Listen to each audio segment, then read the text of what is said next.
Welcome to Boring Stuff.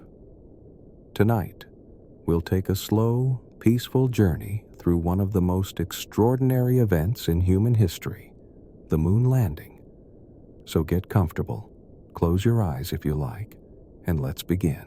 The moon landing is one of the most historical moments in the history of human life. It is a quiet fact, often repeated, but seldom truly considered. On July 20th, 1969, two human beings stepped onto the surface of another celestial body.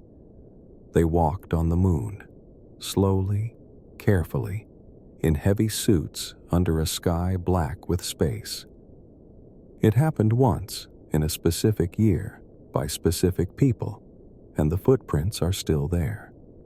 Tonight, we are going to explore that moment and everything that led up to it. Gently, we turn our gaze back to the quiet evening of July 20th, 1969. On that calm and thoughtful day, under peaceful skies, humanity achieved something that had long been whispered about in quiet tones, softly spoken dreams finally becoming reality. It was a moment when the whole world paused, softly breathing together in unified awe. The landing on the moon was not just an adventure of technology or science. It was a gentle embrace of the unknown, a serene acceptance of our place within the endless mystery of the universe. Let your breathing slow even further, each inhale and exhale flowing gently, calmly, as we continue our quiet reflection. Imagine now the careful preparations that led to that serene moment of touchdown. Picture softly lit rooms filled with gentle voices, discussing possibilities and plans with careful patience. Engineers, astronauts, and dreamers, all quietly dedicated to a common goal, working softly, deliberately, step by thoughtful step. These men and women understood that greatness often comes quietly, that true progress is not loud or dramatic, but rather calm and steady, like the gentle flow of a river carving slowly through the landscape, always moving forward, quietly reshaping the world around it. And so they proceeded patiently, with quiet confidence and serene optimism. In your mind, gently picture the astronauts who would soon take that quiet leap. Neil Armstrong, Buzz Aldrin, and Michael Collins, three calm, determined men who would softly make history. Imagine their quiet nights before the mission, lying awake, looking at the moon, softly illuminated in the night sky. Each astronaut quietly aware of the gravity of their task, but also finding peacefulness in the steady beating of their hearts, the calm certainty of their training, and the gentle whispers of hope that had carried them this far. Slowly, softly, preparations continued. Picture now the gentle giant, the mighty Saturn V rocket, poised patiently on its launch pad. Although enormous and powerful, it rested quietly, calmly, as though aware of the serenity that accompanies true strength. Technicians moved carefully around it, ensuring every detail was gently attended to, creating an atmosphere of quiet trust, an assurance of safety, reliability, and gentle perfection. When the time finally came, the world watched in quiet anticipation.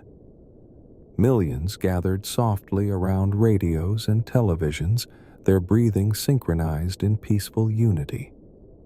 Imagine, softly now, the countdown beginning.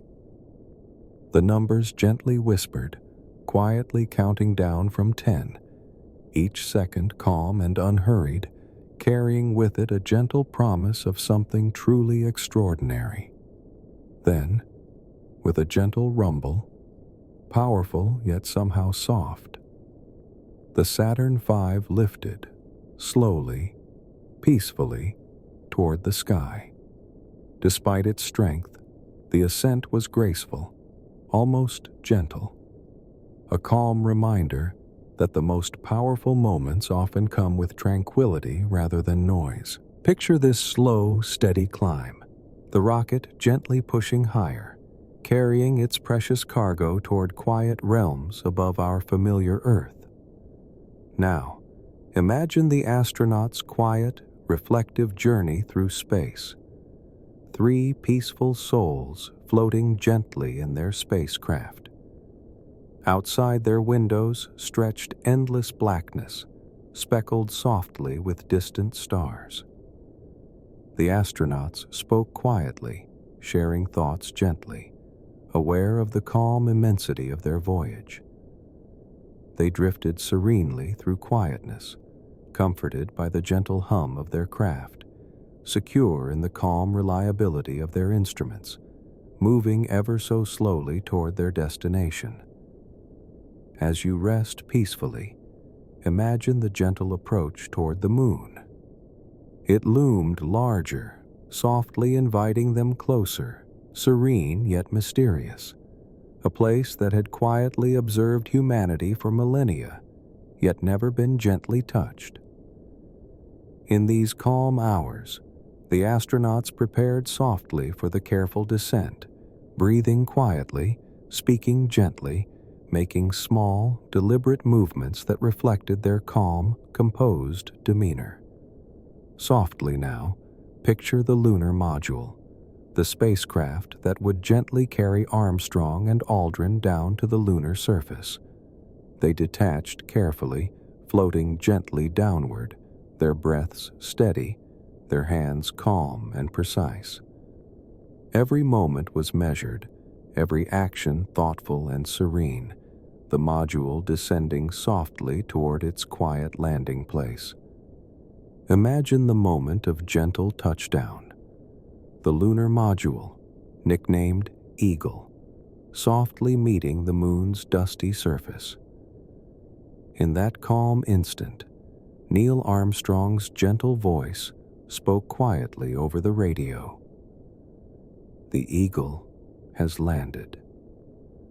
These words were delivered gently, yet carried immense meaning, quietly echoing around the globe, uniting hearts in quiet amazement. And when Armstrong softly stepped onto the lunar surface, it was not hurried nor loud. It was a gentle moment of human triumph, a quiet leap for mankind. His words, spoken softly, carried an eternal calmness. That's one small step for man, one giant leap for mankind. In this simple sentence, spoken in a peaceful voice, humanity's gentle spirit was captured forever. Tonight, as you drift further into calmness and peace, allow yourself to softly appreciate the moon landing, not as a frantic moment of history, but as a gentle, thoughtful triumph. Feel the quiet beauty of human curiosity, the softness of our determination, and the calmness of our shared dreams. Let yourself relax deeply now, carried gently into sleep by these quiet thoughts, the moon watching over you softly, patiently, as it always has.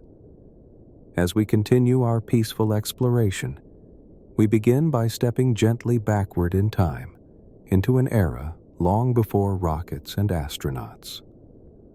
Thousands of years ago, humans first looked up toward the moon and wondered, sparking a quiet curiosity that has spanned generations and cultures.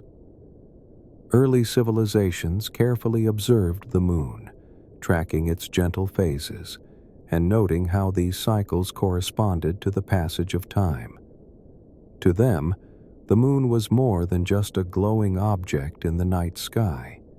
It became an essential part of daily life, a reliable, calming guide marking months and seasons. One of the earliest known lunar calendars dates back to around 32,000 BCE. Archaeologists discovered bones and stones engraved with markings believed to track the moon's phases. These simple yet precise tools illustrate humanity's earliest, quiet attempts at understanding celestial cycles. Early people recognized that the moon could reliably measure time, providing a gentle rhythm around which their lives could revolve.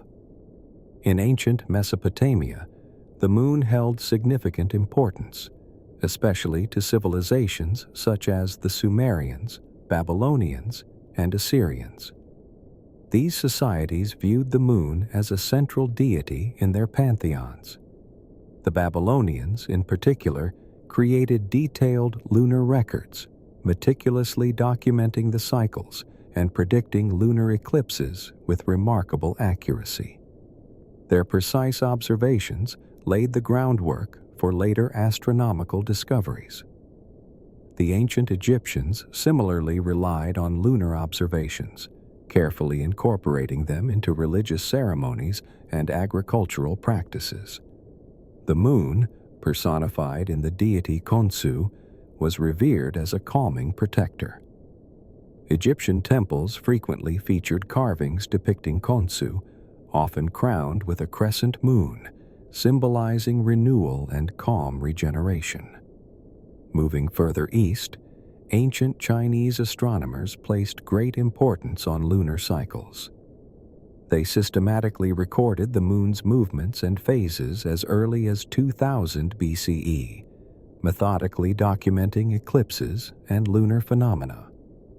Chinese astronomy was practical, designed to support agricultural planning and imperial administration. Their meticulous lunar observations were integrated into calendars used by farmers, providing a calm, predictable rhythm for planting and harvesting. Ancient India also held the moon in high regard. Vedic texts dating back to 1500 BCE refer clearly to the moon as Chandra, a central figure in Hindu mythology. Chandra was described as a gentle and nurturing deity, closely connected to fertility, growth, and peace. Indian astronomers precisely charted lunar cycles, creating detailed lunar calendars that remain influential today. Moving westward into Greece, lunar exploration became more systematic and philosophical. Around 400 BCE, Greek philosopher Anaxagoras offered the first recorded scientific explanation of the moon's nature, describing it as a spherical, rocky body illuminated by the sun. This was a remarkable breakthrough, laying a calm, rational foundation for astronomy. Following Anaxagoras, Aristotle expanded on these lunar theories, observing the shadow of Earth cast upon the moon during lunar eclipses. His writings clearly articulated that the moon was spherical and not perfectly smooth, opening the door to further scientific inquiry. This rational, observational approach marked a significant shift away from purely mythical understandings toward precise, logical study. In the 2nd century CE, the Greek astronomer Claudius Ptolemy provided detailed descriptions of lunar motion in his influential work, the Almagest. Ptolemy created mathematical models to explain lunar phenomena, accurately predicting lunar phases and eclipses. His observations dominated astronomy for nearly a millennium, offering clarity and precision that guided future astronomers. Beyond Europe and Asia, lunar fascination flourished in indigenous American cultures as well. The Maya civilization, renowned for its sophisticated astronomical knowledge, relied heavily on lunar cycles for their agricultural practices. They precisely recorded the moon's movements, integrating these observations into elaborate calendar systems and ceremonies. Similarly, the Aztec civilization revered the moon as a significant deity, Coyolxauhqui. Carefully crafted monuments, such as the famed Coyolxauhqui stone, depict this lunar goddess, underscoring the moon's importance to Aztec spiritual life and cultural identity. In Australia, Aboriginal cultures have long observed and documented lunar patterns. Indigenous Australians passed down intricate knowledge of lunar phases through oral traditions, songlines, and artwork. These precise observations served practical purposes, guiding travel, hunting, and seasonal preparations, providing a gentle, reliable compass across generations. Meanwhile, across the Pacific Ocean, Polynesian navigators mastered lunar observation for open ocean voyages. By carefully tracking the moon's position and phases, Polynesian sailors could determine their exact location and direction at sea. This impressive ability to navigate expansive waters with calm certainty underscored humanity's universal reliance on lunar cycles. During the medieval period in Europe, lunar exploration evolved into scholarly astronomy. Arab astronomers made significant advancements, particularly in the Islamic Golden Age. Scholars like al-Battani and Ibn al-Haytham meticulously charted lunar movements, developing detailed observational tools such as the astrolabe. Their clear and careful studies became essential foundations for European astronomy during the Renaissance. The Renaissance era itself marked another significant advancement in lunar exploration. Galileo Galilei, armed with one of humanity's earliest telescopes, carefully observed the moon's surface. In 1609, Galileo described mountains, valleys, and craters on the moon, challenging the previously accepted notion of a perfectly smooth lunar surface. His precise and detailed observations reshaped humanity's understanding of the cosmos, quietly opening new possibilities for exploration. Johannes Kepler, another influential astronomer of the Renaissance, meticulously analyzed lunar motion. Kepler provided mathematical laws describing celestial mechanics, including precise descriptions of lunar orbits. His clear explanations became invaluable for astronomers, greatly improving the accuracy of lunar predictions and deepening humanity's quiet pursuit of lunar knowledge. In the centuries following Galileo and Kepler, lunar observation evolved from simple curiosity to disciplined scientific endeavor. Astronomers across Europe systematically mapped the lunar surface, naming craters, mountain ranges, and plains. This careful work laid the essential groundwork for future missions that would eventually allow humans to set foot on the moon. As we softly approach modern times, humanity's ancient fascination with the moon remains vividly alive. From early markings etched into bones, through meticulous Babylonian records, to Galileo's careful telescopic discoveries, our relationship with the moon has always combined gentle wonder and precise inquiry. These early chapters of lunar exploration were vital. They set the foundation for later human achievements. Each generation built calmly upon the knowledge of the previous one, moving steadily closer toward realizing a dream held quietly within the human spirit, the peaceful and persistent desire to reach out and gently touch the moon.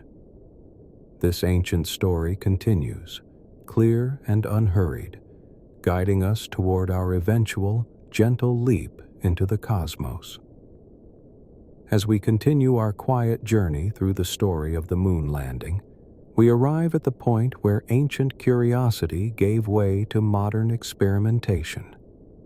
For thousands of years, the moon had been a distant light, watched, studied, even revered, but never within reach. That began to change in the early 20th century as a few quiet thinkers started asking a bold question. what if we could actually go there? This chapter is about the very beginning of modern spaceflight, about the first rockets and the quiet minds who believed that space travel, once just a dream, could become reality. The story begins not with noise or fanfare, but with slow, methodical research. One of the earliest and most important pioneers was a soft-spoken American physicist named Robert H. Goddard. In the 1920s and 1930s, Goddard was quietly working on an idea that many of his peers dismissed as fantasy: building a rocket that could travel beyond Earth's atmosphere. Goddard's approach was deeply scientific, careful, and precise. He conducted small experiments, launching test rockets on isolated fields in Massachusetts and later in the deserts of New Mexico. In 1926, he successfully launched the world's first liquid-fueled rocket. It was a small, awkward-looking machine, just over 10 feet tall, and it flew for only 2.5 seconds, reaching a height of 41 feet. But that modest flight quietly changed history. It proved that controlled rocket propulsion was possible. Goddard's work didn't receive much attention at the time. In fact, he was often ridiculed by the press for suggesting that rockets could reach space. But he continued quietly, focusing on the science rather than public opinion. He refined nozzle designs, fuel mixtures, and guidance systems, laying down much of the technical foundation that later engineers would build upon. Meanwhile, across the Atlantic, similar ideas were forming. In Germany, a young engineer named Hermann Oberth published a book in 1923 titled The Rocket into Interplanetary Space. His theories were detailed and mathematically sound, and they inspired a generation of thinkers, including a young man named Wernher von Braun. Von Braun would become one of the most influential figures in the history of rocketry. But at this stage, he was just an eager student with big ideas. During the 1930s, rocket clubs began forming in Germany and elsewhere. These groups, made up of engineers, students, and hobbyists, were driven by the same quiet passion: the dream of spaceflight. In Germany, one of these groups eventually caught the attention of the military. With the rise of World War II, the German government became interested in rocketry for its potential use in warfare. This led to the development of the V-2 rocket, the world's first long-range guided ballistic missile. The V-2 was a tragic contradiction. It was a scientific marvel, capable of flying at supersonic speeds and reaching the edge of space before descending on its target. But it was also a weapon, used to inflict damage during the war. Thousands of people died as a result of its deployment. Yet, from a technical standpoint, the V-2 was proof that large, high-altitude rockets could be built and launched successfully. After the war ended, the United States and the Soviet Union both began recruiting German rocket scientists. Wernher von Braun, along with many of his colleagues, surrendered to American forces and was brought to the U.S. as part of a secret program called Operation Paperclip. Quietly and methodically, they began working for the U.S. Army on rocket technology. In the Soviet Union, engineers like Sergei Korolev began pursuing similar work, although in much greater secrecy. Korolev had endured years in a Soviet prison camp during Stalin's purges, but after his release, he quietly returned to his work. Under his guidance, the Soviet rocket program developed rapidly, and it would soon leap ahead of the Americans in the early stages of the space race. During the late 1940s and 1950s, both the U.S. and the USSR began launching test rockets. some to study the upper atmosphere, others to test guidance systems. These early flights were short, often failing, but they laid the groundwork for more ambitious efforts. The idea of reaching space, once unthinkable, was now being seriously pursued in government labs and military bases. One of the major breakthroughs came with the development of multi-stage rockets. A single-stage rocket could only carry so much fuel before becoming too heavy to fly. But by building rockets in stages, each one falling away as its fuel was spent, engineers found a way to achieve much higher altitudes and speeds. This quiet innovation became the backbone of modern space travel. By the late 1950s, the race to space was no longer theoretical. In 1957, the Soviet Union launched Sputnik 1, the first artificial satellite. It was a small, beeping metal sphere, but it marked the beginning of the space age. Its launch stunned the world and gave clear proof that humanity had finally crossed the boundary into space. The United States responded by creating NASA in 1958, a civilian space agency focused not on weapons, but on peaceful exploration. Among NASA's early goals was Project Mercury, designed to put the first American into space. But before that could happen, both countries continued refining their rockets, making them taller, stronger, and more reliable with each quiet test. Behind the scenes, hundreds of engineers and scientists worked calmly and steadily. Each test flight added new data. Each failed launch provided lessons. And slowly, patiently, the pieces began to come together. By the early 1960s, rockets were reaching the edge of space regularly. Satellites orbited Earth, carrying weather instruments, communications equipment, and scientific tools. The question was no longer if humans could travel to space. It was when and how far. All of this progress, decades of theory, testing, failure, and refinement, was the quiet foundation beneath the Apollo program. The rockets that would one day carry astronauts to the moon were built upon the steady work of these early pioneers. Their efforts were not flashy. There were no dramatic speeches, no instant results, just quiet, focused determination. From Robert Goddard's backyard experiments to the V-2 flights, to the cold silence of Sputnik orbiting overhead, each step was a small but crucial seed. These were the roots of space travel, and they were planted with care, patience, and precision.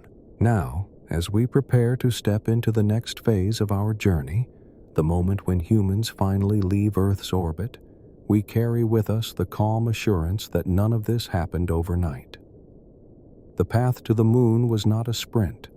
It was a long, quiet walk, steady, deliberate, and built on the dreams of those who simply believed it could be done. By the mid-20th century, the world had changed dramatically. The Second World War had ended, but a new kind of tension had quietly taken its place. The United States and the Soviet Union emerged as the two dominant superpowers, and though they never went to war directly, they entered a long period of rivalry known as the Cold War. It was a contest of influence, of ideology, and of technological power. And one of its most symbolic battlegrounds was space. The Cold War was not a war in the traditional sense. There were no front lines or major battles between the main players. Instead, it unfolded in diplomatic standoffs, proxy conflicts, and most memorably, in the silent race to explore the cosmos. What began as a military and political rivalry soon extended into the heavens. The moon, which had quietly watched over humanity for thousands of years, suddenly became a strategic prize. For both nations, space represented more than scientific curiosity. It was a demonstration of capability. If a country could send rockets into space, it meant it had the power to reach anywhere on Earth. It meant leadership, technological superiority, and global prestige. But underneath the posturing and propaganda, there was a more profound and peaceful motivation: the desire to explore the unknown and reach farther than ever before. The Soviet Union made the first move. On October 4, 1957, they launched Sputnik 1, the first artificial satellite. It was a small, round object, about the size of a beach ball, but its significance was enormous. Sputnik orbited the Earth, sending a steady beep, beep, beep signal back to ground stations. The sound was simple, but to many, it felt like a thunderclap. The Soviet Union had officially entered space, and they had done it before the United States. The American public was stunned. The launch of Sputnik triggered what became known as the Sputnik crisis. People worried about national security. If the Soviets could launch a satellite into orbit, it meant they could potentially deliver nuclear warheads via ballistic missiles. The reaction in the United States was swift and serious. There were hearings in Congress, urgent meetings in the Pentagon, and a renewed focus on education, especially in science and engineering. One of the biggest outcomes of this moment was the creation of the National Aeronautics and Space Administration, NASA, in 1958. Though the U.S. military had been exploring rocketry and satellite technology for years, NASA was formed as a civilian space agency dedicated to peaceful exploration and scientific discovery. This quiet shift marked an important decision. America's space efforts would be focused not on war, but on the pursuit of knowledge and inspiration. The Soviet Union didn't stop at satellites. On April 12, 1961, they achieved another remarkable milestone. Cosmonaut Yuri Gagarin became the first human in space, completing a full orbit of the Earth aboard the spacecraft Vostok 1. Gagarin's flight lasted only 108 minutes, but it instantly made him a global hero. His calm demeanor, simple smile, and quiet bravery made headlines worldwide. The U.S. once again found itself playing catch-up.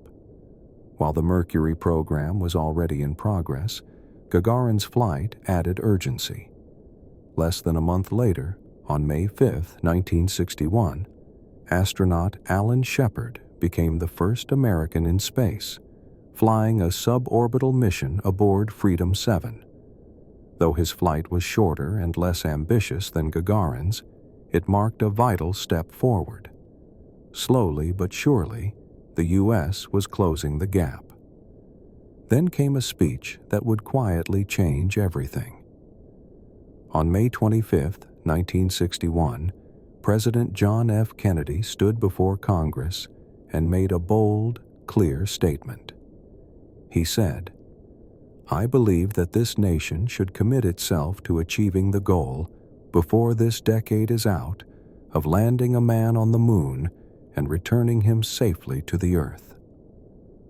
It was a simple sentence, direct, clear, and without flourish. But it sent a signal to the world. The United States was fully committed to reaching the moon. At the time, this goal seemed almost impossibly ambitious. The U.S. had only just begun putting astronauts into space. The technology to reach the moon didn't exist yet. There were no lunar landers, no powerful rockets capable of such a journey, no experience in long-duration missions. But Kennedy's quiet confidence sparked a massive national effort. Thousands of engineers, scientists, and workers across the country got to work. This period of the 1960s was filled with constant, quiet progress. While headlines often focused on international tensions and nuclear threats, behind the scenes, two of the world's most powerful nations were channeling their rivalry into technological achievement. It was a race, but it was also a kind of partnership in human ambition. Each side, by pushing the other, helped propel the whole world forward. The Soviets continued their successes with missions like Luna 2, which became the first spacecraft to reach the Moon's surface in 1959, and Luna 3, which sent back the first images of the Moon's far side. They conducted multiple robotic missions, studying space radiation, planetary orbits, and re-entry techniques. Every mission offered new insights. Meanwhile, NASA developed a step-by-step strategy for reaching the Moon. First came Project Mercury, which proved that humans could survive and operate in space. Next was Project Gemini, which tested maneuvers like spacewalks, orbital rendezvous, and long-duration flights. These calm, calculated missions were not flashy, but they were essential. They quietly filled in the knowledge gaps and built the experience needed for the ultimate goal. By the late 1960s, the world had grown used to hearing about space launches, yet each one carried the same quiet weight. Every mission was risky.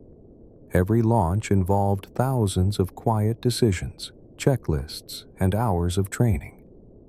But each success moved humanity one step closer to the Moon. It's easy to look back and see this era as a time of tension and fear. But through the lens of space exploration, it was also a time of great hope. The rivalry between the US and the USSR, while politically tense, gave birth to one of the most peaceful and awe-inspiring achievements in human history. In this chapter of the Moonlanding story, we see how global conflict led, paradoxically, to a shared dream. While politicians debated and nations postured, engineers quietly calculated trajectories.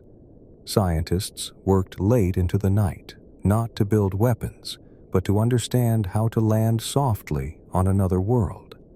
So while the Cold War was loud, space was quiet. While Earth was divided, the sky remained open. And within that calm openness, humanity found common ground, not in ideology, but in wonder.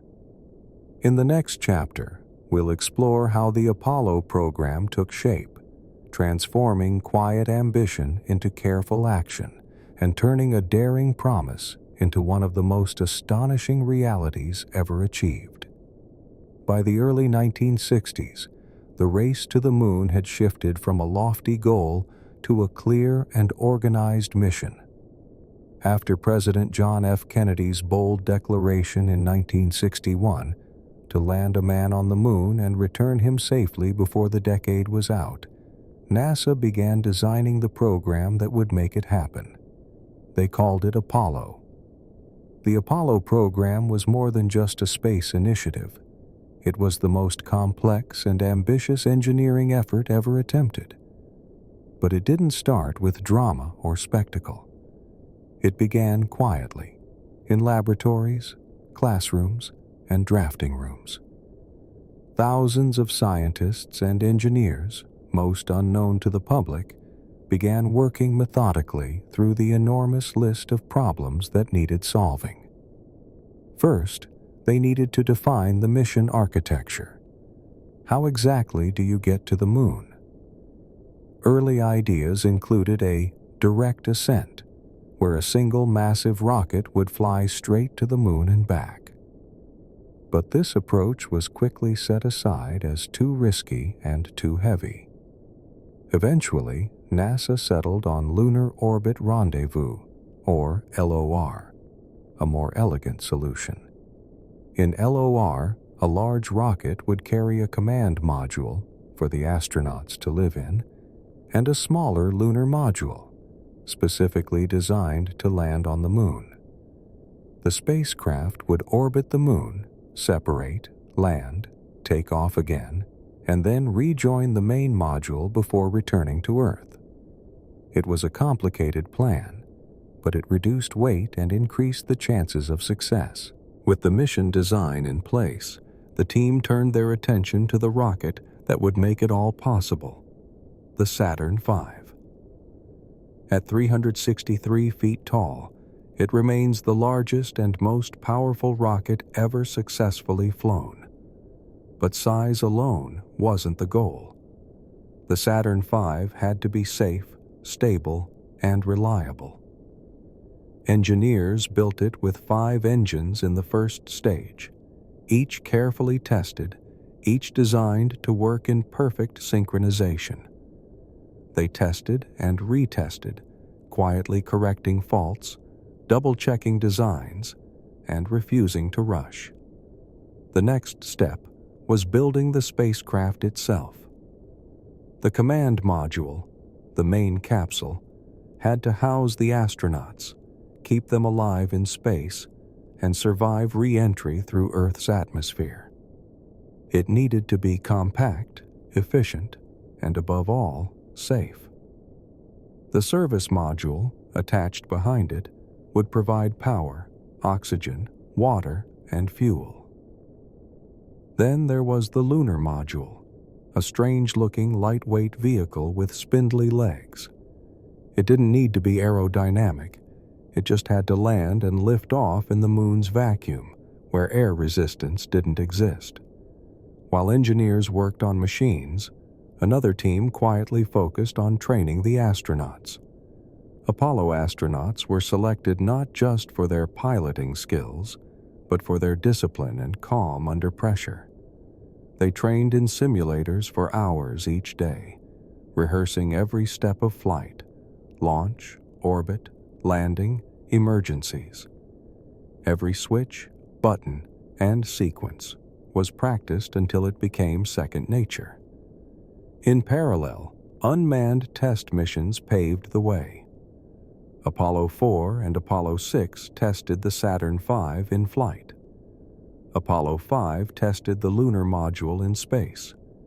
Each success built confidence. Each failure offered lessons. Nothing was left to chance. Then came Apollo 7, the first crewed mission of the program. It stayed in Earth orbit, testing the command module and communication systems. The flight went smoothly and confirmed that the spacecraft was ready. After that, Apollo 8 became the first manned spacecraft to leave Earth's orbit and orbit the Moon. It was December 1968, and for the first time, humans saw the far side of the Moon with their own eyes. They read from the book of Genesis while broadcasting live from lunar orbit, their voices calm, reflective, and steady. Apollo 9 tested the lunar module in Earth orbit, separating, maneuvering, and docking it with the command module. Apollo 10 was the final rehearsal. It took astronauts within 8.4 nautical miles of the lunar surface before returning. Everything worked. The next flight would be the real one. Throughout all these missions, what stands out most is the careful pacing. Nothing was rushed. Each step built on the last. If a system didn't work perfectly, it was quietly redesigned. If procedures felt unclear, they were calmly revised. NASA's goal wasn't just to reach the Moon. It was to reach it safely, and to do so with the precision and dignity the mission deserved. Behind the scenes, tens of thousands of people worked long hours in quiet offices and workshops. Engineers, mathematicians, programmers, technicians, and factory workers all played a part. They weren't chasing fame. They were solving problems, cleanly, efficiently, one piece at a time. One of the unsung heroes of Apollo was a woman named Margaret Hamilton, who led the team that developed the onboard flight software. Her code helped guide the spacecraft, automatically correcting for timing errors and system overloads. During Apollo 11's descent to the Moon, her programming prevented an aborted landing by calmly discarding less important data when the computer became overloaded. Thanks to her work, the mission continued. The Apollo program also relied on mission control in Houston, Texas. This team of flight directors, engineers, and communications experts monitored every second of each flight. They spoke clearly, never emotionally, always focused on the task. The phrase, "Houston, we have a problem," would later become famous, but it originated from a culture where every issue, no matter how serious, was approached calmly, logically, and without panic. In addition to the technical achievements, the Apollo program brought an enormous number of firsts. It was the first time humans left Earth orbit, the first time humans saw Earth as a fragile blue marble from deep space, and the first time we learned to navigate in the vacuum beyond our planet. But perhaps most importantly, Apollo demonstrated what could be done when a nation, not just a government, but its people, rallied around a shared goal. It wasn't built on spectacle. It was built on small decisions, quiet dedication, and steady progress. From Kennedy's promise to Apollo 11's launch, the project took just over 8 years. In that time, NASA went from launching test capsules into the ocean to preparing a mission to land on another world. So this chapter of the moon landing story is not about one big moment.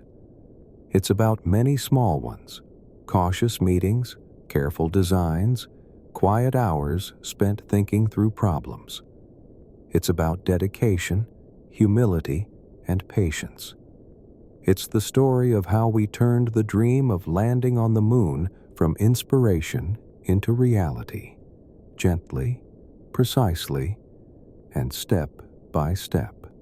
In the next chapter, we'll prepare for the launch of Apollo 11 itself, an event that would capture the attention of the entire world, but was made possible by years of quiet work behind the scenes. With the Apollo program in full motion and NASA's bold goal to land on the moon before the end of the 1960s fast approaching, the focus slowly turned to the people who would carry that mission forward. Not just machines, not just plans, but actual men who would live out the dream of walking on another world. These were the astronauts. Trained, disciplined, and calm under pressure, they became the faces of America's lunar ambitions. Yet despite their fame, they were not loud or boastful. They were, in truth, quiet heroes. At the center of Apollo 11 were 3 men: Neil Armstrong, Buzz Aldrin, and Michael Collins. Each had a different personality. Each had followed a different path. But all 3 shared a remarkable mix of courage, humility, and focus. Neil Armstrong, the mission commander, was a former test pilot and aeronautical engineer. Quiet and composed by nature, Armstrong was known for his calmness even in the most dangerous situations. Born in Wapakoneta, Ohio in 1930, he took his first airplane ride at age 6 and became a licensed pilot by 16. He served as a Navy pilot in the Korean War before becoming a test pilot for high-speed experimental aircraft like the X-15. His colleagues often noted that Armstrong rarely raised his voice. He didn't chase the spotlight. He simply did his job with steady, precise effort. When NASA selected Armstrong in 1962 as part of the second group of astronauts, he brought not just flying skill, but also a thoughtful, analytical mindset. He had already flown in space once, during the Gemini 8 mission in 1966, where he calmly managed a life-threatening spin caused by a stuck thruster.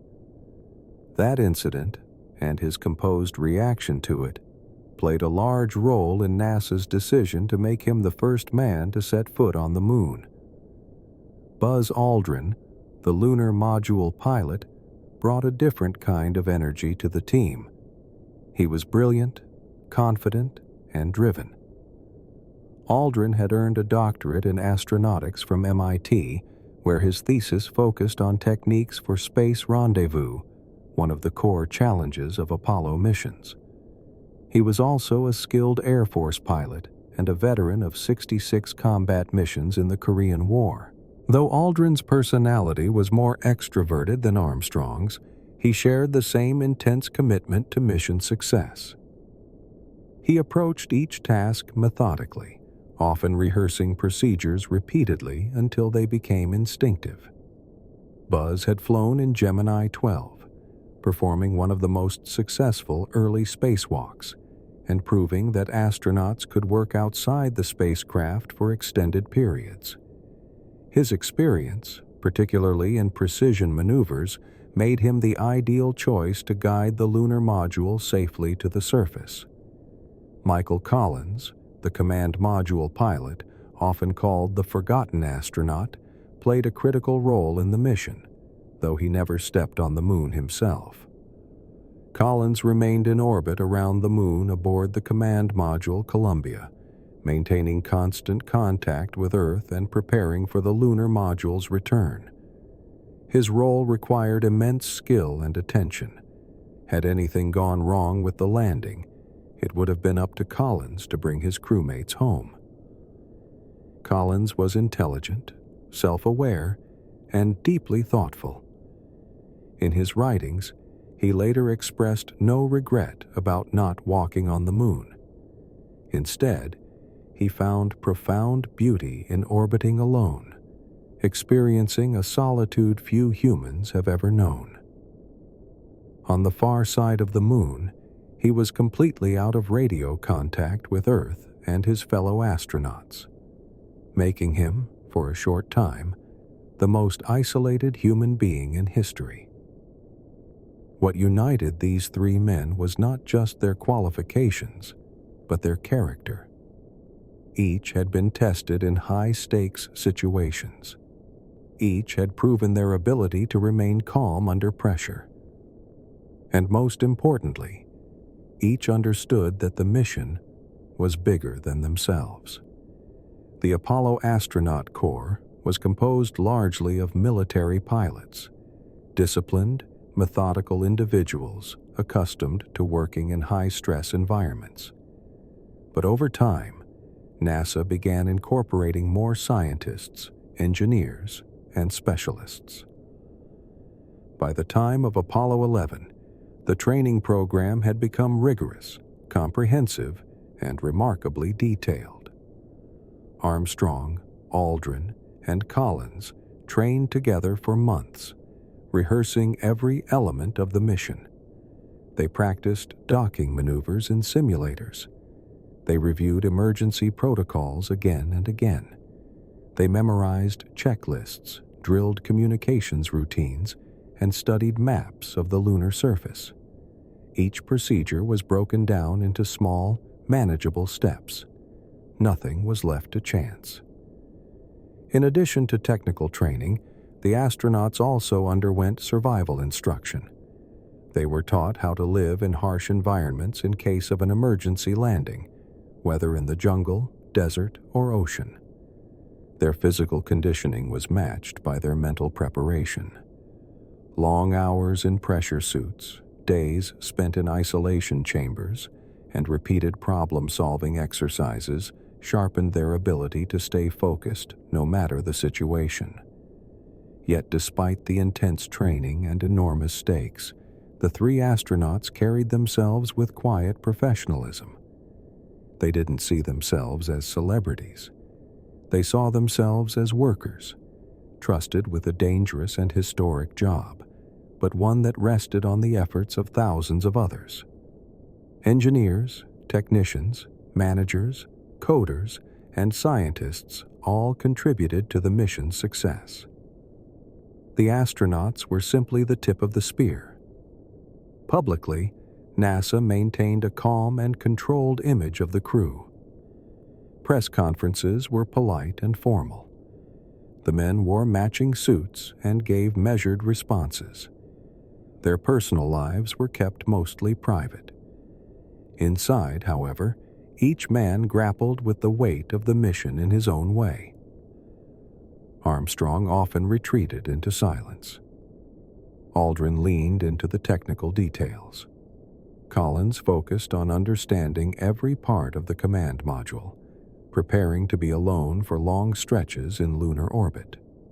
Despite their differences, the three men developed mutual respect. They weren't best friends, but they trusted each other completely. That trust would be vital when they strapped themselves into the Saturn V rocket and prepared to leave Earth behind. As launch day approached, the world began to pay more attention to the astronauts. Photos appeared on the front pages of newspapers. Their names became known in schools and homes across the globe. Yet through it all, Armstrong, Aldrin, and Collins remained grounded. They knew their mission wasn't about fame. It was about achievement. Quiet, precise, historic achievement. In many ways, they represented the best of the Apollo program itself. Technically excellent, focused on the mission, and driven by the quiet belief that human beings could do extraordinary things when they worked together with care and discipline. The moon landing would not be about three men alone, but without their skill, preparation, and steady leadership, the mission would never have succeeded. In the next chapter, we'll look at the incredible engineering feat behind the Saturn V rocket, the silent giant that would gently carry them into space. To send humans to the moon required far more than determination. It required precision engineering on a scale never before attempted. Every part of the Apollo program, from the rockets to the spacecraft, from the guidance systems to the life support mechanisms, had to function flawlessly. There would be no room for error, no safety net once the astronauts left Earth's atmosphere. What made it all possible was not bold improvisation, but patient, methodical craftsmanship. At the heart of the mission was the Saturn V rocket, the most powerful launch vehicle ever built. Standing at 363 feet tall and weighing over 6 million pounds, it was a quiet colossus. When fueled and ready for launch, it looked less like a vehicle and more like a vertical skyscraper. But this giant was not built for display. It was designed, down to the last bolt, to perform a complex, multi-stage task with absolute precision. The rocket consisted of 3 stages, each with its own engines, fuel tanks, and job to do.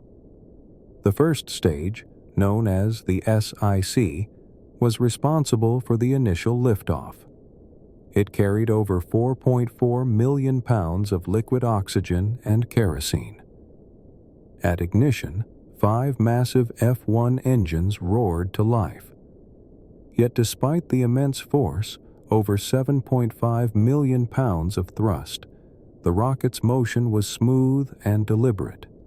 It lifted slowly at first, gathering speed as it rose above the Earth. This stage burned for just 2.5 minutes before detaching and falling into the Atlantic Ocean. Next came the second stage, the S2. Lighter and more refined, this section carried liquid hydrogen and liquid oxygen to feed its 5 J2 engines. It fired for about 6 minutes, pushing the spacecraft higher into space. As with all parts of the rocket, it was designed for maximum efficiency and stability. Once its job was done, It too was jettisoned. The third stage, the S-4B, had a more delicate task. It first ignited to place the spacecraft into Earth orbit. Then, after a full systems check, it fired again, this time for the crucial translunar injection, the maneuver that would push the spacecraft out of Earth's orbit and onto its path to the Moon. One mistake in timing or direction, and the mission would miss the Moon entirely. Yet the engines performed exactly as designed. But the rocket was just the beginning. Riding atop Saturn V were the carefully assembled components that would take the astronauts to the Moon and bring them back again. These were the command module, the service module, and the lunar module. Each had a specific role and had to integrate perfectly with the others. The command module, CM, was the only part of the spacecraft that would return to Earth. Shaped like a cone, it housed the astronauts during launch, re-entry, and splashdown. It held the guidance systems, communication equipment, controls, and enough space for 3 men to live in cramped but manageable conditions. The outer surface was coated with an ablative heat shield, a material designed to slowly burn away during re-entry, absorbing and deflecting the intense heat caused by atmospheric friction. Attached behind it was the service module, SM. This cylindrical section provided the command module with power, oxygen, water, and propulsion. It carried large tanks of fuel and batteries, radiators to manage heat, and a single large engine for maneuvering in space. While it would never return to Earth, the service module was essential to almost every phase of the journey. Tucked inside the top of the rocket, beneath protective panels, was the lunar module, LM, nicknamed Eagle for Apollo 11. Unlike anything ever built before, the LM was a spindly 2-stage vehicle designed solely for travel in the vacuum of space. It didn't need to be aerodynamic. Its thin metal walls were less than an inch thick in places. But it was strong enough to land gently on the Moon and then lift off again, returning its crew to the command module in lunar orbit. The lunar module had 2 parts. The descent stage, which included the landing legs, engines, and fuel tanks needed to touch down on the Moon, and the ascent stage, which housed the astronauts and the engine that would lift them back into orbit. This separation allowed the LM to be as light as possible. Once its job was done, the descent stage would be left behind on the Moon's surface. Building all of these components required the coordination of over 400,000 people: engineers, designers, factory workers, machinists, mathematicians, programmers, and more. Companies across the United States worked on different pieces. Each part had to be compatible. Each interface had to line up. Every wire, bolt, and circuit had to be perfect. There was no luxury of patching mistakes after launch. The systems had to work the first time. One of the quiet revolutions behind Apollo's success was the use of redundancy. For every critical system, there was a backup, and often a backup for the backup. If one guidance computer failed, another could take over. If one oxygen tank was damaged, another remained intact. This layering of protection didn't make the system invincible, but it gave the astronauts options. It gave them time to respond. It turned deadly problems into manageable ones. The software that ran Apollo's navigation and control systems was another engineering triumph. Developed largely by a team at MIT and led by Margaret Hamilton, this software had to fit within a very limited memory space, just 64 KB. Every line of code had to be essential. Every possibility had to be anticipated. And yet, it worked. During the Apollo 11 landing, the onboard computer became overloaded with data from a radar sensor. Thanks to the software's fail-safes, it discarded the less critical data and continued the landing sequence, a decision that likely saved the mission. The spacecraft also included environmental control systems. These maintained the temperature, filtered carbon dioxide, regulated pressure, and recycled water. In space, even breathing has to be engineered. These systems worked silently in the background, letting the astronauts focus on their tasks.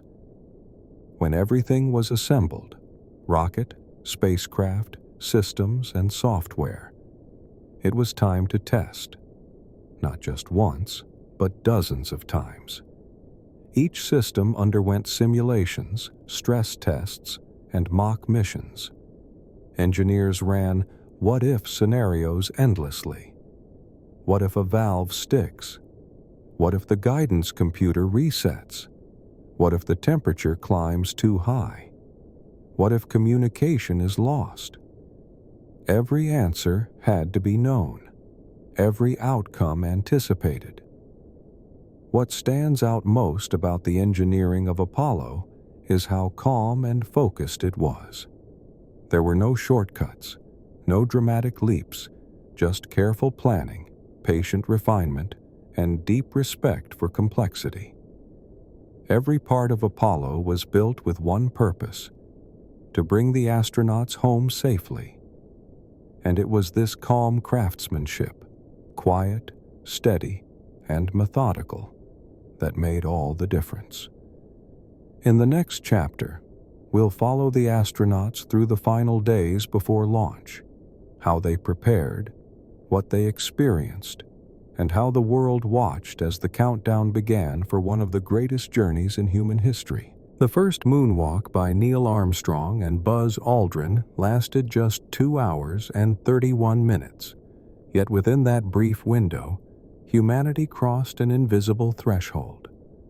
For the first time, people were not just gazing up at the moon, but walking on it, gently, cautiously, silently.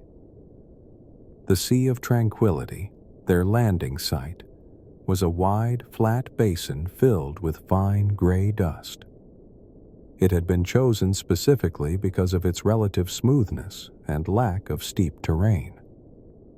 The idea was to minimize risk. Even so, nothing could truly prepare the astronauts for what it would feel like to walk on a world where the pull of gravity was only 1/6 of what they were used to. From the moment Armstrong set his boot onto the powdery lunar surface, he moved with slow deliberation. In Earth's gravity, a step is automatic. On the moon, every motion had to be learned. If you walked too normally, your foot could lift off the surface unexpectedly. If you moved too quickly, you might stumble or bounce awkwardly. There was no friction, no wind, no sound. Armstrong quickly discovered that hopping was more efficient than walking. So did Aldrin. Instead of taking large strides, they began using a sort of gentle skipping motion, small jumps that let them move more freely. Aldrin later described it as just like being on a trampoline, though the experience was uniquely moon-like, unfamiliar, and slightly awkward. Despite the excitement of the moment, both men stayed focused. Every movement, every task, was part of a carefully planned sequence. They didn't wander or explore aimlessly. They had a strict timeline and a detailed checklist of objectives. One of the first tasks was taking panoramic photographs of the landing site. Armstrong, as mission commander, carried the main camera and took multiple images of the surrounding terrain. These photographs weren't just for posterity. They were valuable documentation of the moon's surface conditions, rock formations, and potential hazards for future missions. Next came the collection of contingency samples. This was a backup plan. In case the astronauts had to leave the surface quickly due to a malfunction, they were instructed to grab a small amount of lunar soil and rock and stow it in their suits immediately. Armstrong did this within minutes of stepping outside. Fortunately, the mission proceeded smoothly, allowing for a more thorough collection later on. While Armstrong moved around the front of the lunar module, Aldrin descended and began setting up scientific equipment. One of the first items was the passive seismic experiment, a small seismometer designed to detect lunar quakes and vibrations. Even subtle tremors could reveal important clues about the moon's interior structure, its crust, mantle, and core. He then deployed the Lunar Laser Ranging Retroreflector, a series of special mirrors mounted on a flat panel. When scientists on Earth point lasers at these mirrors, the beams bounce back, allowing them to measure the distance between the Earth and Moon with extraordinary accuracy. This device still works today, over 50 years later, quietly continuing its contribution to science. Armstrong joined Aldrin again to erect the American flag, an iconic moment captured on camera. The flag had been specially designed to stand upright in the moon's vacuum, using a horizontal rod to hold it open. Due to the lack of wind, it wouldn't wave, but the fabric's folds made it appear as if it were fluttering. The act of planting it wasn't easy. Lunar soil, though soft on the surface, quickly became compact and firm beneath. The astronauts had to press and twist with some effort to anchor it securely. Afterward, they spoke briefly with President Richard Nixon via radio from the White House. His message was short but heartfelt, emphasizing that this achievement belonged to all mankind. For a brief moment, politics faded into the background. This wasn't about nations or leaders. It was about people, about the quiet fulfillment of a dream shared across cultures and generations. With the time on the lunar surface limited, the astronauts resumed their work. They collected rock samples, ranging in size from small pebbles to larger football-sized chunks. They scooped soil, documenting the texture and layering. They examined the landing site, noting how the lunar module's descent had disturbed the surface beneath its engines. Armstrong even ventured over to one of the landing legs to inspect the dust pattern left behind. A small detail, but one that helped engineers on Earth better understand how spacecraft interacted with lunar terrain. Everything was done slowly, methodically. There was no rushing, no distractions. The moon, in its silence, invited a kind of calm. There was no noise except for the sound of their breathing, their movements, and the steady rhythm of checklists being read back and confirmed. Armstrong stayed close to the lunar module, moving in wide circles to maximize the photographic record. Aldrin focused on instruments and sample collection. Both men frequently paused to reorient themselves. With the absence of atmosphere, shadows were extremely dark and sharp-edged. Depth perception was distorted. Without landmarks or familiar visual cues, the horizon felt closer than it was. The sky was black, but filled with no stars, their visibility drowned out by the harsh sunlight reflecting off the moon's surface. After about 2 hours outside, the astronauts began preparing to return to the cabin. They collected the final samples, checked their equipment, and made sure everything was stowed properly. The flag stood quietly in the dust behind them. Their footprints, distinct, sharp, and undisturbed, marked the path between tasks. Before climbing the ladder, Aldrin took a moment to perform a private act of reflection. He had brought with him a small communion kit provided by his church. In the stillness of the lunar cabin, he silently gave thanks and took communion, acknowledging not just the science, but the spiritual weight of what had just happened. It was a small, personal moment, kept private at the time, but later shared as a reminder that space exploration could also touch the soul. Back inside the lunar module, Armstrong and Aldrin began removing their helmets and gloves. They examined their suits for contamination and sealed the sample containers. Lunar dust clung to everything. It was clingy, gritty, and carried a strange burnt smell like spent gunpowder. They wiped it away as best they could and prepared for the next phase of the mission. Rest. The first walk on the moon wasn't about fanfare or spectacle. It was about quiet competence, about steady hands and clear minds, about achieving something previously thought impossible, and doing it with grace, focus, and humility. In the next chapter, we'll explore the scientific experiments the astronauts left behind, and the surprising things we learned from just a few short hours on the lunar surface. Though the Apollo 11 moonwalk lasted only 2.5 hours, it was packed with purpose.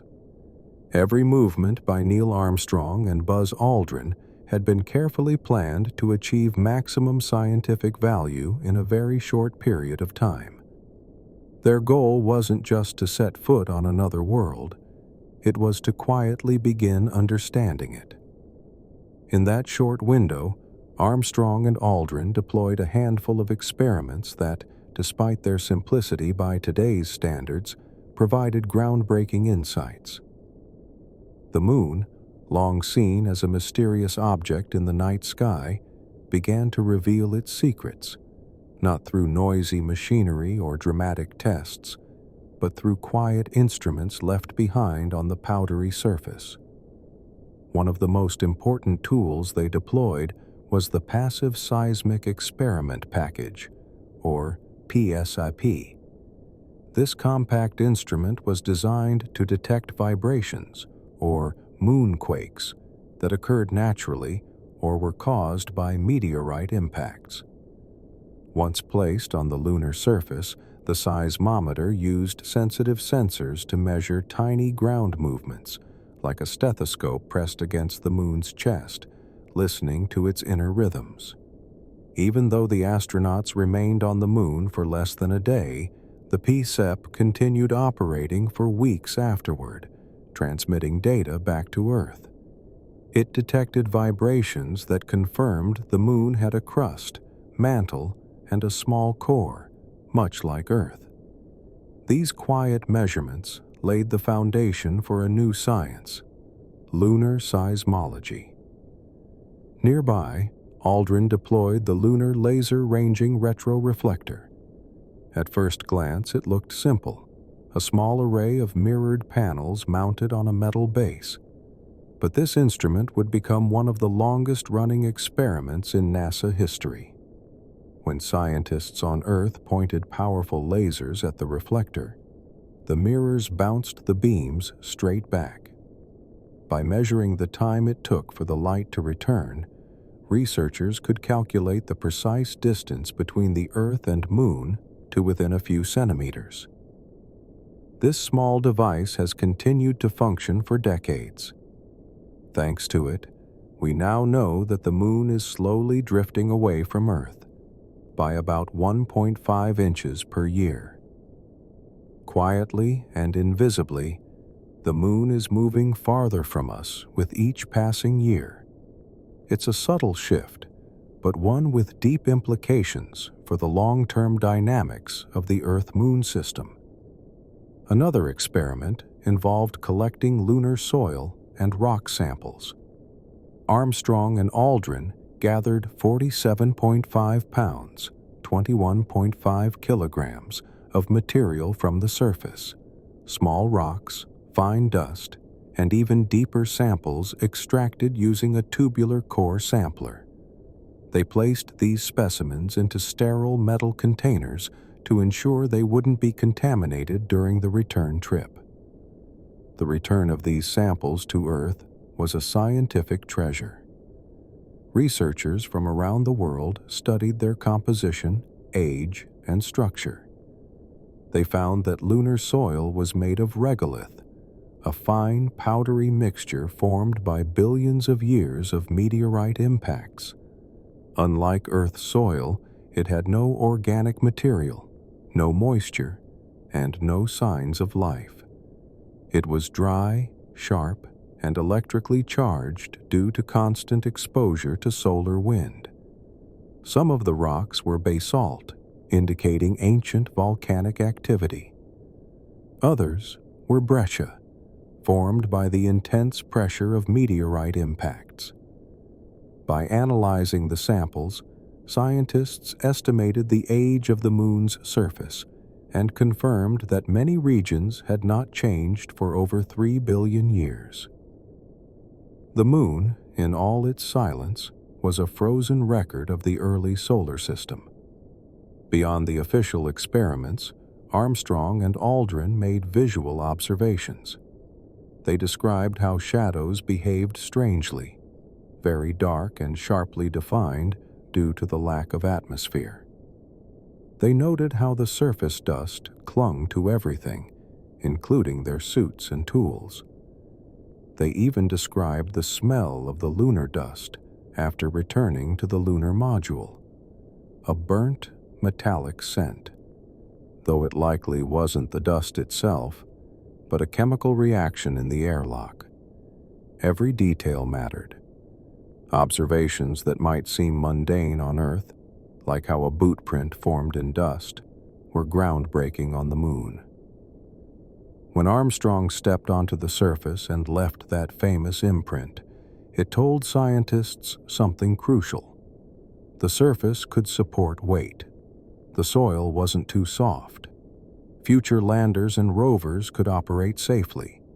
In Houston, teams of scientists and engineers listened quietly as data streamed in from the Moon. They made notes, compared readings, and discussed results in calm, measured tones. There was no room for excitement to cloud judgment. Every finding had to be understood slowly and clearly. The Apollo 11 mission also tested life support systems, communication equipment, and mobility. The astronauts reported how the suits handled in low gravity, how easy it was to fall, and how much effort it took to get up. Their notes would be essential for designing future missions. Even the awkward hops and slow turns they made on the surface helped shape the development of future spacesuits and lunar vehicles. And then, of course, there was the human factor, the psychological experiment of simply being there. Armstrong and Aldrin were calm, focused, and composed. But in later interviews, they reflected on the quietness of the experience, the eerie silence, the vastness, the absence of any sound or wind or life. It was beautiful, yes, but also humbling. The Moon made no sound. It offered no reaction. It simply accepted their presence. Back on Earth, the returned samples were quarantined to prevent potential biological contamination. Though scientists doubted the Moon harbored life, no one was entirely sure. NASA took no chances. The astronauts themselves also went into quarantine for several weeks, until it was confirmed that no harmful microbes or substances had returned with them. Once cleared, the lunar samples were distributed to laboratories around the world. For years, and even decades, scientists continued to make new discoveries from them. Some were used in classrooms. Others became part of long-term preservation programs. A few were never opened, saved for a time when future technology might allow even better analysis. In total, the scientific output of the Apollo 11 mission wasn't measured in flashy moments or dramatic findings. It was measured in quiet observations, subtle patterns, careful measurements. It was science done with patience and purpose. Today, many of the instruments remain where they were placed. The retroreflector still bounces back lasers from Earth. The flag, likely faded and bleached, may still be standing. The footprints, unlike anything on Earth, are still there too, untouched by wind or rain, preserved in the moon's stillness. Apollo 11 was not just an engineering triumph. It was a scientific milestone, achieved not through bold declarations but through precise planning, quiet action, and steady curiosity. The moon landing was more than a single moment in history. It was a quiet shift in how we think, what we dream about, and how we understand our place in the universe. On July 20th, 1969, humanity stepped onto another world. But in the years and decades that followed, the impact of that step continued to unfold, not loudly, but persistently, like ripples in still water. One of the most immediate effects was in the realm of science and technology. The Apollo program had pushed the limits of what was possible. It demanded innovation in computing, materials, propulsion, navigation, and telecommunications. These advances didn't fade when the mission ended. They spread into the everyday world. The small, lightweight computers developed for spacecraft laid the groundwork for the digital revolution. Heat-resistant materials, miniaturized sensors, and even food packaging techniques found their way into homes, hospitals, and vehicles. But more than specific inventions, Apollo 11 left behind a mindset, a belief that complex problems could be solved through cooperation, planning, and patience. The phrase, "If we can land a man on the moon then," became shorthand for ambition. It reminded people that with enough effort, almost anything was achievable. In the years after the landing, NASA sent 6 more missions to the moon. 5 of them succeeded in landing. Each brought back more samples, tested new equipment, and explored wider regions. But none of them matched the emotional weight of Apollo 11. That first footprint in the dust, unmoving, untouched, symbolized something larger than any scientific objective. At the same time, Apollo 11 changed how we see the Earth. When the astronauts looked back at their home planet from lunar orbit, they saw something unexpected. A delicate blue sphere floating in a vast black sky. It looked peaceful, small, united. The photo later called Earthrise, taken by Apollo 8, and the full Earth view from Apollo 11 helped spark a new awareness of our planet's fragility. For many, this was the beginning of the environmental movement. People began to speak about Earth not just as a collection of nations or lands, but as a single, living system. This shift in perspective was not dramatic. It was quiet. It happened in classrooms, in art, in science books, in quiet moments of wonder. Children who saw those images grew up to become scientists, astronauts, and advocates.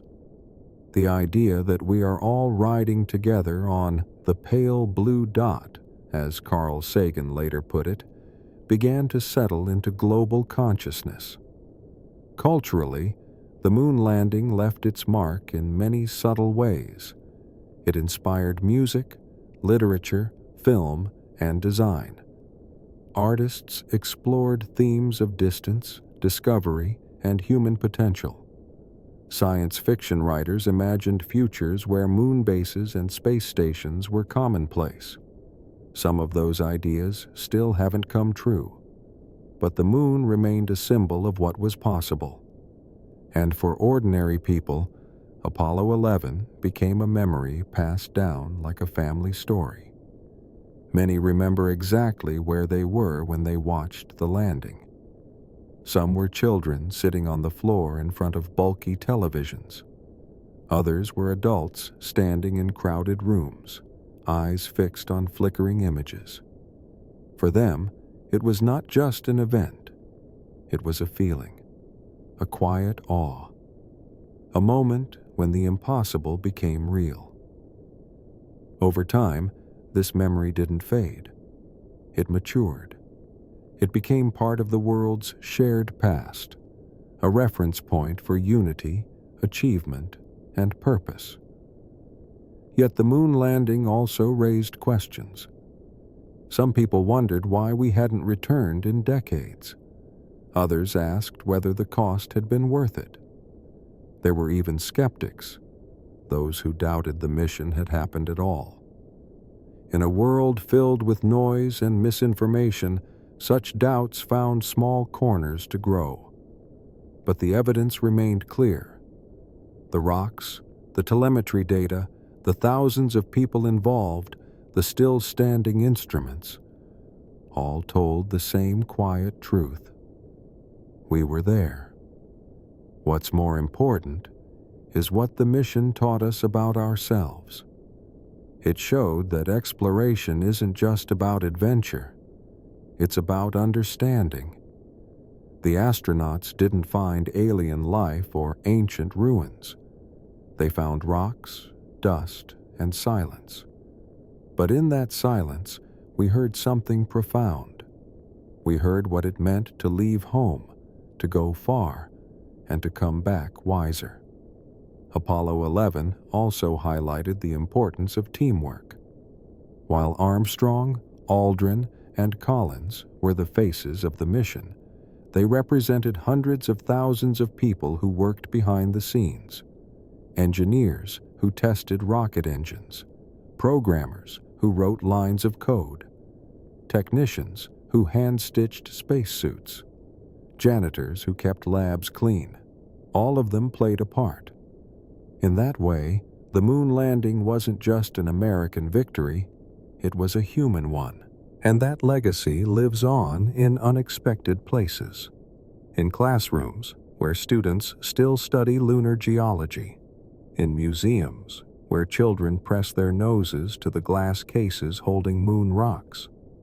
In quiet laboratories, where researchers continue to analyze Apollo samples, even 50 years later. In the stories we tell about what humans can do when they work together with care and patience. Even today, as space agencies and private companies plan new missions to the moon and beyond, the spirit of Apollo 11 remains. Modern missions will carry new technology, new astronauts, and new goals. But they will still walk in the path laid down by that first mission. The one that began with a steady countdown, soared on a column of fire, touched down in silence, and ended with a gentle splash in the sea. The moon landing didn't change the world all at once. It didn't solve every problem or erase every conflict. But it planted something, a quiet idea, that we are capable of more than we think, that courage can be calm, that progress can be peaceful, that even in the darkest, most silent places, human footsteps can leave a mark. And so, our journey comes to an end. From the first quiet dreams of flight to footprints softly pressed into lunar dust, the story of the moon landing is not just one of technology, but of patience, courage, and calm determination. If you enjoyed this boring stuff and would like to explore more boring stuff like it, we invite you to subscribe. There's always more to discover, quietly and slowly, one calm chapter at a time. Good night.